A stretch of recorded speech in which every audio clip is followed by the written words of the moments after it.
ఈ సమాజంలో ప్రతి ఒక్కరూ వారి వారి స్థాయిలను బట్టి, వారికున్న పరిస్థితులను బట్టి అనేక రకములైన సమస్యలతో అనునిత్యం బాధపడుతూ ఉంటారు.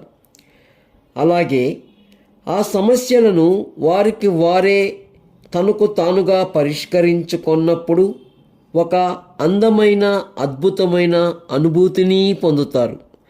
అంటే ఇక్కడ ప్రతి సమస్యలోనూ ఒక అద్భుతం ఉంటుంది.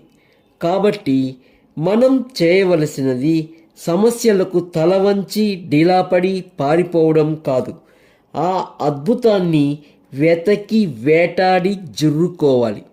మీ ప్రొఫెషనల్ మోటివేషన్స్.